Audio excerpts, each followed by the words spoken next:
Welcome to the Rising Tide Leadership Podcast, where we simplify the complexities of your leadership journey. I'm Scott, and joining me is our go-to leadership guru, Dr. Michael David Morales, known to many as... Man, thanks. Let's do it, dude. So today's story takes us to space. So in the heart of space, what began as kind of a routine mission quickly spirals into a terrifying crisis when an oxygen tank explodes above the Apollo 13 spacecraft. They were stranded 200,000 miles from Earth with limited resources and no clear way to return home. Astronauts Jim Lovell, Fred Haise, and Jack Swigert were thrust into a fight for survival as the hours ticked by. The crew had to rely on their wits, teamwork, and unshakable determination to stay alive. So on the ground, flight director Gene Kranz and his team at Mission Control faced an unprecedented challenge. They'd never experienced something like this before. So with lives on the line, every single decision became a matter of life or death. Kranz was a seasoned leader at that point, and he was forced to summon all of his leadership skills to guide his team through this crisis. He knows that really to succeed, he has to not only act quickly, but also has to foster an environment of resilience and agility within his team. Under extreme pressure, he encourages his team to stay calm, to think creatively, and to be flexible, thinking outside the box and adapting their strategies with each new piece of information that comes in. So as they worked kind of around the clock to troubleshoot one problem after another, Kranz's ability really to lead with resilience became clear. So he refused to give up. And even when the odds seemed like they were just going downhill, he inspired his team to kind of push and push and push. And the flight crew and the engineers on the ground had to just constantly shift their tactics and adapt, pivot from one solution to the next, and show really that adaptability and leadership is just as crucial as perseverance in overcoming kind of this impossible situation. So the story is really just such a great example of just how building resilience and agility and leadership, knowing when to adapt, when to remain steadfast and how to inspire others through uncertainty really kind of becomes the difference between failure and success. And ultimately, it's the unwavering commitment kind of to problem solving and teamwork, kind of coupled with that resilience to face every single challenge head on that turns an almost certain tragedy into a remarkable triumph of human ingenuity and spirit. And also, might add, an amazing Tom Hanks film. It really is. Yeah, it is. I feel like people forget about it all the time. But today kind of leads us into, we're talking a whole heck of a lot about resilience and agility and building that within leadership. And so, Mo, why don't you kind of take us away with that first point of today? It's a great story. I love the entire movie. I loved that movie when it came out. I still love it. Our first point today is this: leaders cultivate emotional intelligence, also known as EQ, to build resilience. And so let me give you a little bit of a statistical insight. Leaders with high emotional intelligence are going to outperform others. According to one study by Talent Smart, EQ is responsible for 58% of success in all types of jobs. And leaders with high EQ are 70% more likely to manage stress and foster team morale during challenges and do it effectively. So, Scott, let me ask my first question to you today. Have you ever been stressed out at work? Yeah, you know what? I just don't feel like work's stressful at all in the slightest. Obviously, I'm kidding. I mean, you know the field that I work in, and it is incredibly consistently stressful. I mean, we were just literally talking, right before we started recording about how, I'm headed into postseason with the team, and it's postseason is stressful. It's week to week. It's win or go home, and it's a completely different mindset, different stress when you get to that kind of postseason vibe. It really is. And for what you do, Scott, as an athletic trainer, it's hands-on. It happens right away. You can't just think of something and say, oh, you have it looks like you might have a sprained ankle or it might be broken. Well, let's figure that out in the next 24 hours. No, you're on the sideline. You've got to figure it out. You've got to let the coach know, can this kid continue on or does it need to go out? That's stressful. Yep. And so for our leaders, you might not be like Scott on the sideline, and I think it's snowing where you're at right now, right? And it might snow this weekend at your game. Yeah, I just got a warning. I just got a warning on my phone about incoming snow. So, yes. Yeah. So again, that adds another layer, no pun intended, of snow and stress. Whether you're sitting in an office or whether you're on a football field or whatever you're doing with your team, emotional intelligence enables leaders to manage their emotions, respond empathetically to their team, and maintain composure during uncertainty. And you're going to have a lot of uncertainty. You're not going to have it easy. That's why leaders matter. The reason we need leaders is because things are not going to go okay. So leaders, there's a power of EQ in your leadership. And the reason this concept of emotional intelligence is so important is because if you are not self-aware, then you can't do very much. Self-awareness is the ability to recognize and understand your emotions. Do you know when you are changing the way that you act towards other people? No matter what's going on, leaders, you need to be like the duck. What is the duck like? The duck is proud on top of the water, looks like everything is going fine, but underneath the water, man, those feet are going. That duck is working harder than anybody else, but you wouldn't know it because the way that they carry themselves. John Wooden calls this poise. Poise is one of the foundations of leadership. And when John Wooden talks about poise in all of his books, but when he's talking about the pyramid of success, leaders have to have poise. Competitors have to have poise. So leaders, self-awareness is going to help you stay grounded and avoid being reactive. So let me ask you this. Have you ever been in a situation where you were reactive in a bad way? Somebody brought something to you and it just flustered you and you made a decision that was not the best for your team. Leaders, decision-making is what we do. High-stress moments are what we live for. So think about a leader who is self-aware. That leader, he or she, is going to acknowledge stress when it comes, but it's also going to use that stress to fuel the problem-solving process rather than spreading anxiety. So, Scott, I think leaders really just need to be self-aware. And we don't think about that. You and I talk about self-awareness a lot. And because I want to know, is Scott being self-aware in this process? I think if we're talking about emotional intelligence, there is a sometimes push to do these types of assessments that help you better understand how you react in these certain situations. And I've done quite a few at this point, not only working with you, but additionally at work. And one of the things that I really think is interesting is if you're not fully growing yourself, you do these assessments and you learn, okay, this might be how I respond in that situation or where my mind goes, but you don't go beyond that. It's like, okay, but how do you pivot? How do you shift? And one thing that always comes to my head is it's one of my favorite excerpts from Jocko Willink, and his theme of good. Like when things aren't going well, you just say good. It doesn't matter the type of situation, doesn't matter the emotions that are flying, the frustration that's there, the annoyance that is there. He just says you have to say good, because as a leader, you have to problem solve in that situation. You can't let your emotions get the better of you. You can't fly off the handle, even if something is beyond frustrating. And I know for our listeners, I bet right now, and it's the same for me, there are so many instances just flying through my head where it's like, I was so frustrated at that. I was so frustrated at that, and I can think back to even before my journey, and it was just, how I responded terrible in those situations. And, it's not always sunshine and daisies now, but at the same time, being so aware creates more opportunities for that influence. Understanding that response is so critical and so important. Have you read the book by Jon Krakauer called Where Men Win Glory? It's about Pat Tillman. I have not. I will just add it to my ever-growing list.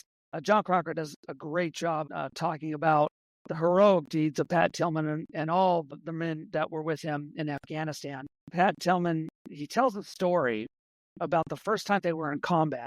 These were just kids. They were on a mission. All of a sudden, they started getting fired on.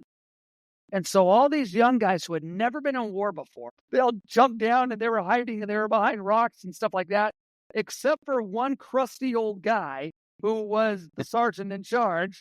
And he yelled at them and said, "Remember your training." That was a leader who was able to control his emotions in all the craziness. Imagine just being down and bullets whizzing by in their head. It's pretty crazy. And he's a rook. And as soon as he said that, all the guys rallied back and said, that's right. He was a leader in that moment. Team members look at leaders for stability. Are you a leader who is stable, who is giving people somebody to look to? For me, I always want my people to know that they can trust me if things are going wrong. Leaders, are you that kind of person? When I speak to my clients, one of the first things I always ask them is, do you say things in moments of craziness that you haven't thought of before? Because if you are, you need to go back and do a little bit more training. One of the things I tell all the people, whether it's young people or old people or anybody in between, is never say anything that you haven't already thought about.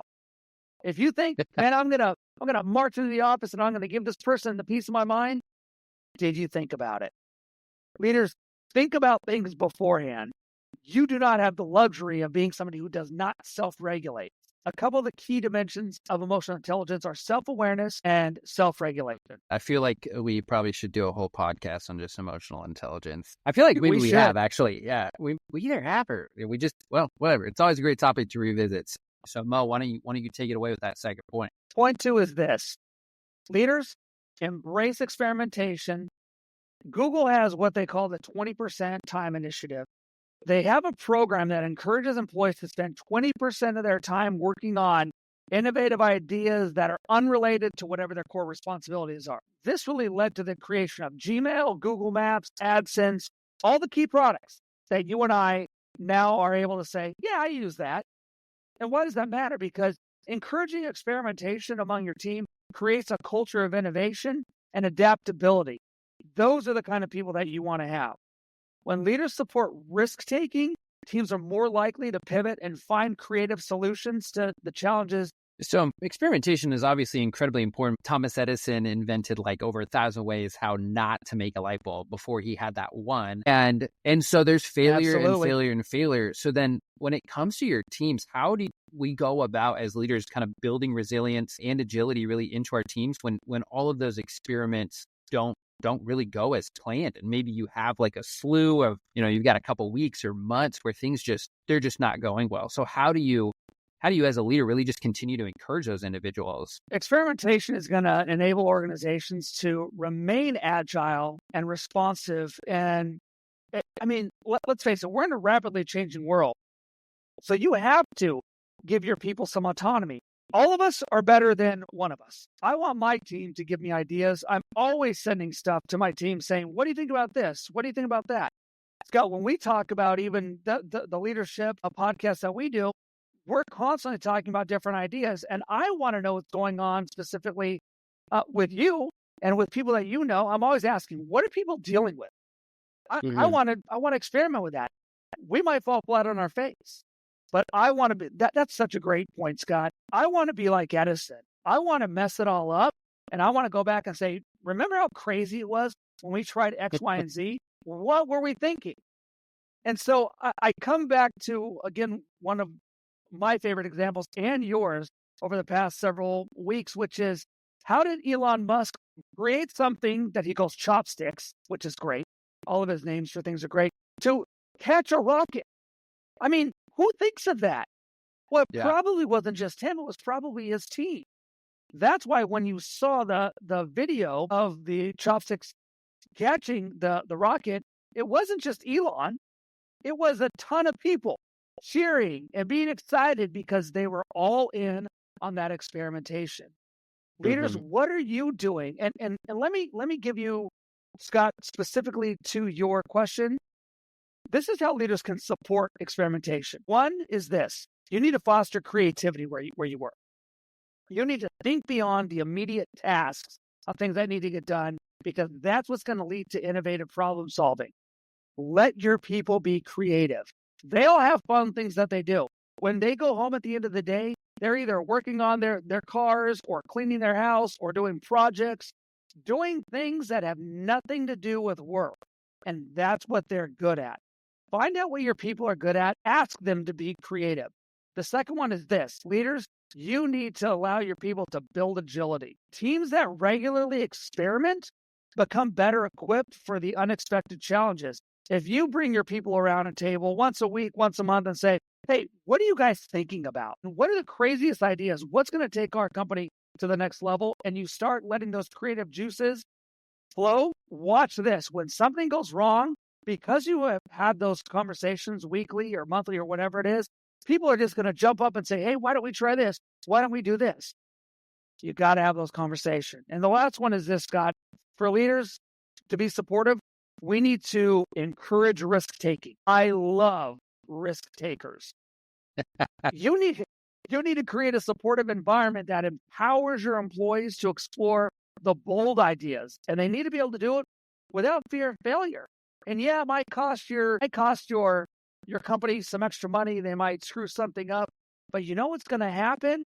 They're going to bring those ideas, and those ideas are going to get better. And then they're going to self-regulate. There it is. They're going to self-regulate those ideas, and they're going to bring it because they know that you want those ideas. So, leaders, are you supportive of your people doing the things that would cause experimentation, which is going to make your company or your team within the company better? So Mo, how do you balance then the idea behind, you have those that are willing to take risks and put themselves out there, but there are so many people who don't want to take risks because it's uncomfortable.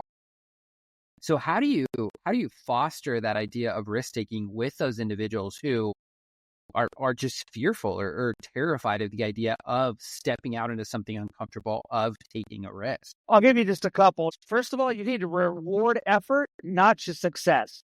We have we're so hung up on success as leaders that we stifle people and their innovations and their experimentation.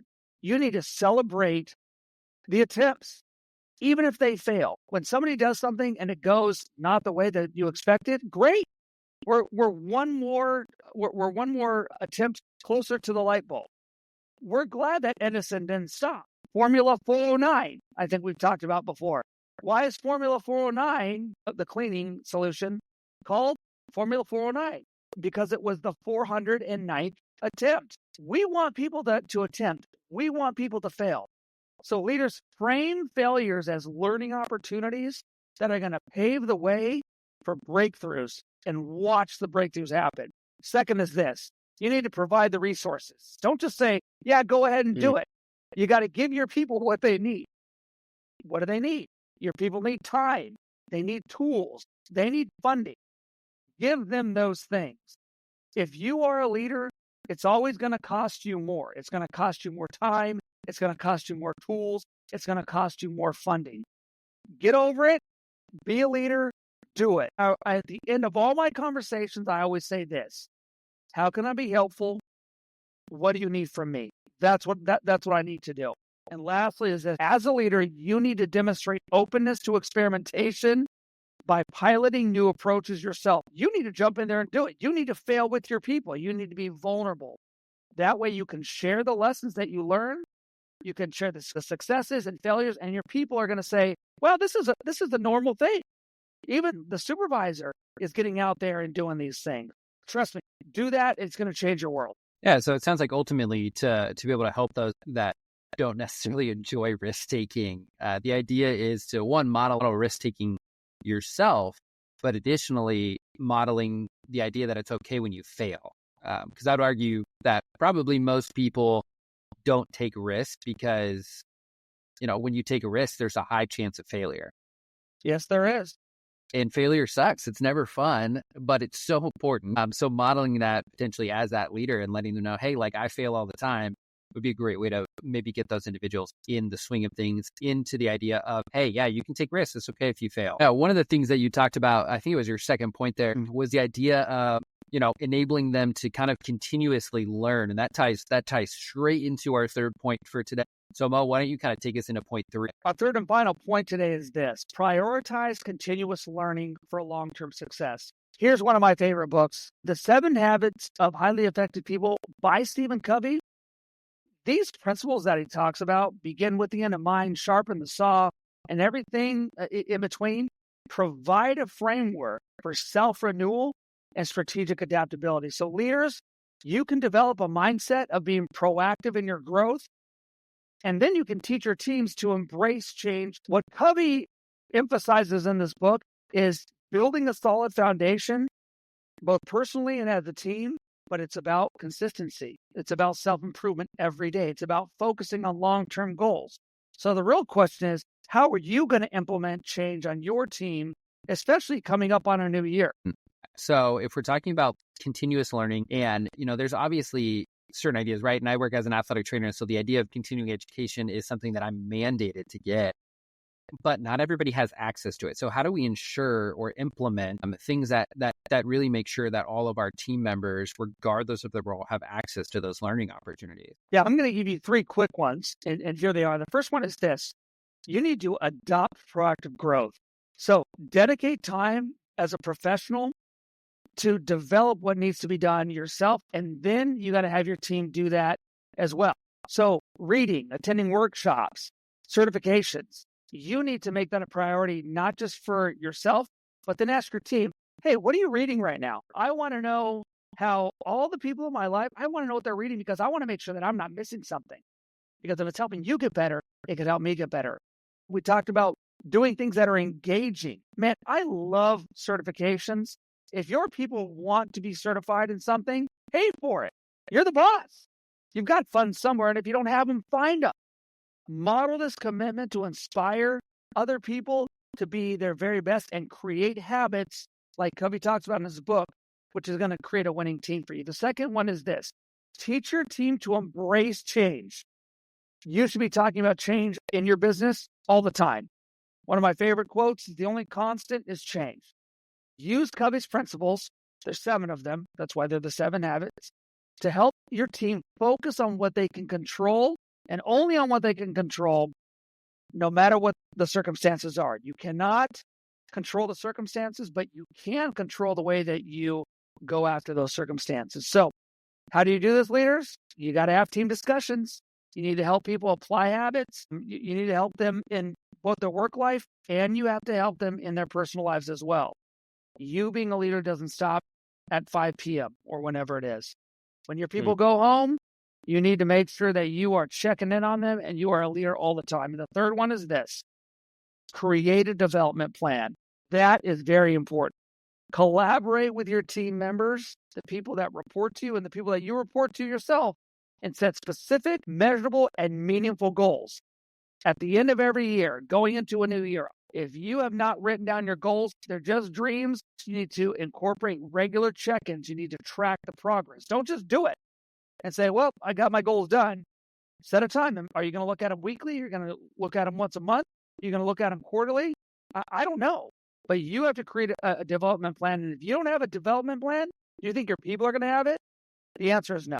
Yeah, that's absolutely great. I think one of the things that everybody always forgets about too when it comes to continuing education is the power of reading a book. Everybody always thinks I got to attend a seminar, or I don't have, my wife and I, one of our goals one day is to attend a muster from Echelon Front. It's a great goal, but at the same time, that's a great learning opportunity, right? But I feel like people always think big, and you can think small. You can read a book. You can read a short book. It doesn't have to be long. You can link over to the Rising Tide blog and read an excerpt out of there, but you don't have to do something big. That even just reading a book can just create such a difference and such a change when it comes to just that continuous learning process. So Mo, before we head out for today, do you have any final thoughts for us? Yeah, I do. I want to start with a quote, and I'm going to read it here so I get it right. It's by Simon Sinek, and it says, leadership is not about being in charge. It's about taking care of those in your charge. Let me tell you why I love this. Your people are your bread and butter. They're the only thing that matters. And if you are not taking care of your people, if you are not helping them to be the kind of people who are building resilience, they're going to get burned out. And I hate burnout. If people are getting burned out, somebody in the leadership realm is not doing their job. I do not want my people to burn out. I always check in. How are you doing? What can we do? What can we change? You need to be there for your people. As leaders, our ability to grow and adapt is what drives the long-term success for ourselves, for our teams. And so we looked at some key principles today that hopefully are going to transform your leadership. But leaders, you need to work on your EQ. You need to embrace the way to experiment, and then you need to learn. You need to learn forever. Take the next step for a new year and consider what you need to do to apply these insights to your leadership to make sure that the journey continues on and you get better. And the question that I'll leave you with is, what steps will you take this upcoming new year to foster growth, innovation, and adaptability? Because your people deserve it. and you need to give it to them. Powerful words to end on. So great big thanks to all of our listeners who are tuned in today. If you guys enjoyed the episode, please rate, review, and subscribe. Connect with us on Instagram, Facebook, YouTube, or at our website, rtclc.com. Head over there, sign up for the newsletter. We've got some good specials coming up. But just remember that your guys' feedback helps us connect with more leaders and bring you guys valuable insights. Till next time, lead with purpose and stay authentic.